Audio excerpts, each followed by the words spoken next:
So what is love? What is true love? What is soulmate? And what is it like to have a true love, to find your soulmate, and to live with your soulmate for the rest of your life?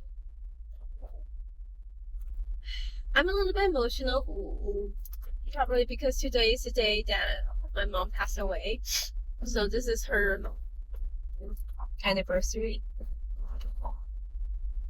And I miss my mom a lot. Of course. It's been 30 plus years, but I still miss her. And my dad too. They both passed. So growing up as a single child, I'm always jealous of my parents in a very weird way. Because when my dad look at my mom look at my dad, there's this spark in their eyes. And there's this bubbles that connect them. And there's this firework that I can see. It's their energy. It's just so beautiful. And there's something connects them that even as their only child, I feel like I can't get in. Oh, maybe that's because I'm an Aries. And a single child of Aries wants to be, demands to be the center of the universe. Of course, everything should be about it. Anyway, I'm an astrology wife, so I will talk about astrology. My mom is a Pisces, my mom was a Gemini, my dad's a Pisces. They're both two different signs. And then they're both complicated in a way that I always tease that I was raised by four different people. They're both traditional, extremely traditional one way, but then extremely advanced in a different way. It's complicated. But either, whatever it is, it's not until when I first found love, then I finally have this ding ding moment hit me that that's what it is. My parents are in love. And they has always been in love. They never hide from me. I see my parents hugging, kissing, dancing all the time. Whether we're poor or we're comfortable. And I want that. No, I long that. Because I see that. So I know true love exists.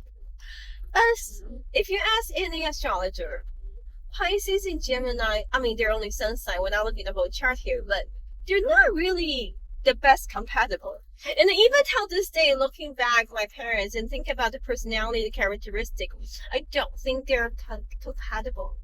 I think they love each other so much that they made it work because they're willing to sacrifice or compromise, but in a way they don't feel like it's compromise sacrifice because it's just so naturally.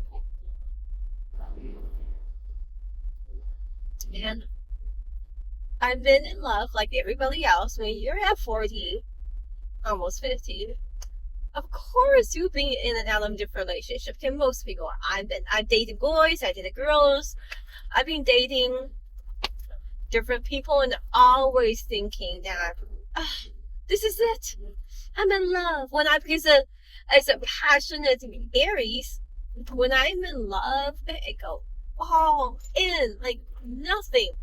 I go all in. I love fully with no regret. And we thought that okay, I feel this pain in my heart. It's like I love him or her so much that it's just like someone stabbed my heart. That must be true love. And I thought that's how it's supposed to be. I thought that's what true love is. Where you're supposed to feel the pain. No, no, don't. It's not until when I'm 42 years old, I finally met my soulmate, which is the astrologer. That's why I say I'm a proud astrologer wife. I finally understand what is true love, what is soulmate. And I think, no offense, mommy, daddy, but I think me and my wife are went above and beyond because I really think we are very compatible. So the word I use for people to know, asking, how do you know that's your soulmate? The one word I use, besides, of course, you have this butterfly feeling and this smile on your face when you think about him or her. That's a must. If you don't have that, girls or boys, you have to walk away. But you have all that. Like your eyes lit up. You like right now, just thinking about Linda, I can't help but smile. You have all that, but at the same time, the soulmate the word is effortless. I'm not saying you don't make an effort, but just feel like effort. It just feel like flowing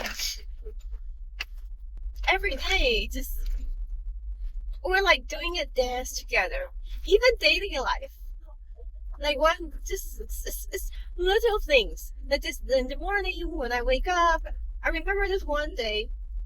I was in the middle of putting the whatever is done with the dishwasher away, and she woke up and she came downstairs later, and she just naturally she started.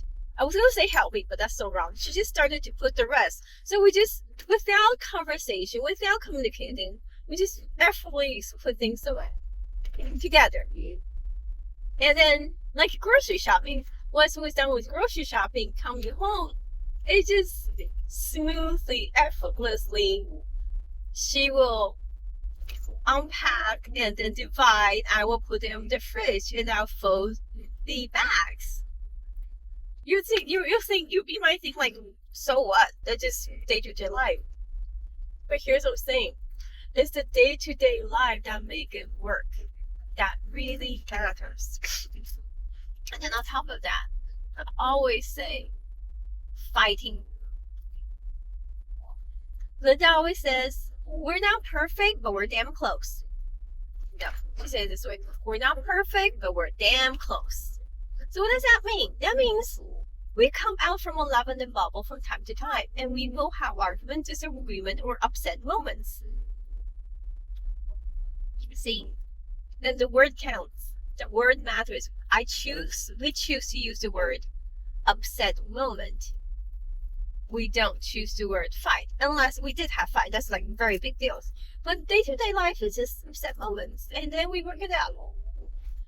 So even fight, we take with her like verbally arguing, and then we have this upset moment, is still ideally because we will openly communicate and openly try to tell each other how we feel. And try to understand how each other feels. And then we both try not to let that happen again. So what does that mean? That means that there's an underlying foundation, which is trust. And I think this is so important. I trust no matter how upset Luna is, and she trusts no matter how upset I am. We will never intentionally hurt each other. We will never intentionally want to upset the other person. That is the core. That is the foundation. And we can argue, agree to disagree. We can debate. We can communicate passionately as long as that core foundation is there. So whenever we have upset moments, we just argue. Sometimes there's no conclusion. We have to agree to disagree. Sometimes we're like, okay, you got a point. I get it now. And sometimes you just want to have as simple as I need her to understand me and she needs me to understand her. That's it. And then we have our secret. That's supposed to be another episode. I'm going to share today. Another secret is life or death, or silly. Life or death meaning, if we are going to die tomorrow, is this argument important? 99.9999% of the time, actually, okay, scratch that. So far, I haven't had any argument that is that important. So when you think of life and death, this argument is nothing. It's not a big deal. is not worth fighting for. Or sometimes it's silly. Silly meaning, what got in me that we're fighting over this, or arguing or fighting over this ridiculously that it's so not worth fighting. And the other one is my favorite is I love you. So there's 3 techniques I'm sharing with you. I love you is when one of us say I love you, the other person will say I love you back. And it always works. Because when you say I love you, or when she say I love you, or if I say I love you, this is putting a pause to the argument and then remind each other, wait, what is more important? This argument or our love? Of course the answer is always our love. Why are we arguing with this thing? It's just comparing whatever we argue about, comparing to our love is nothing. Nada. Not important. Very hardly argue. Hardly. Once or twice. Once in a while we do have a person. But I'm saying it's true love. And we're both so comfortable with each other every single day. It's kind of complicated to that I miss Linda every day. I do. Like, if I have a chance to text her, if I have a chance to call her, I will do it. And we still live together, okay? We sleep together, we live together. I will, if we can, I would love to be with her 24/7. A needy, clean wifey. And guess what? She likes that. So that's why I'm saying we're effortless. Like, she likes that I need her. If another person might be like, oh my God, your personal space. But at the same time, when I need my personal space, but she needs her personal space, no hard feeling. She can be downstairs listening to music, party by herself for 2 hours. I'm doing my thing upstairs. We're perfectly fine.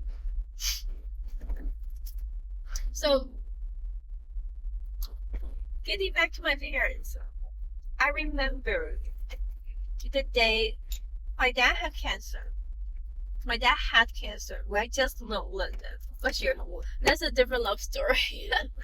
But anyway, I just know Linda. And then my dad just cannot go. Even the nurse was like, is there anyone you want to see? He's like, he's just holding up to his money. I remember that one night. I'm not supposed to do that. I have my wine with my dad. We drink at night in the hospital. Because growing up, me and my dad always have this heart-to-heart talk, especially after my mom passed away. We have this heart-to-heart talk with whiskey, with wine. We just chat all night and eating and drinking. So that night, I snuck in the bottle of wine and drank. Of course, my dad didn't drink, but I just put a glass next to him. And then I started talking and share with him my story with Linda. And I told my dad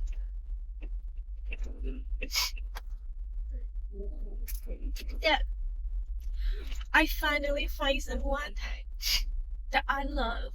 And she loves me just like you love mommy and mom loves you. I swear to God. After that night, there's no more struggle. My dad just went to sleep.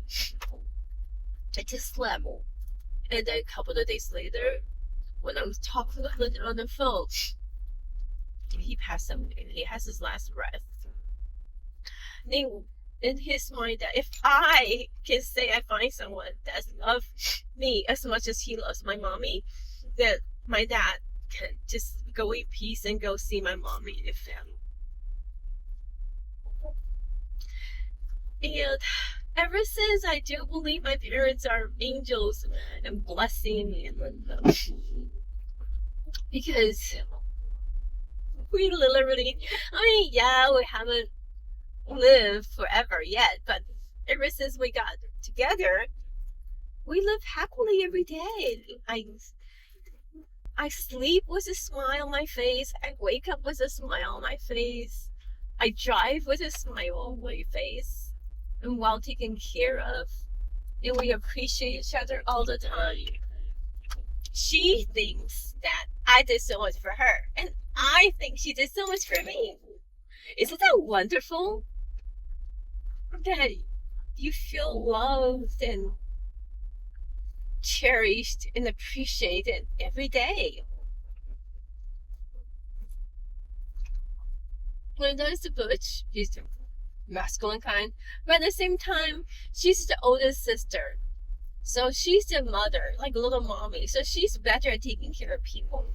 She took care of me. She let me be who I am. I'm loud and bold and dramatic and silly and childlike.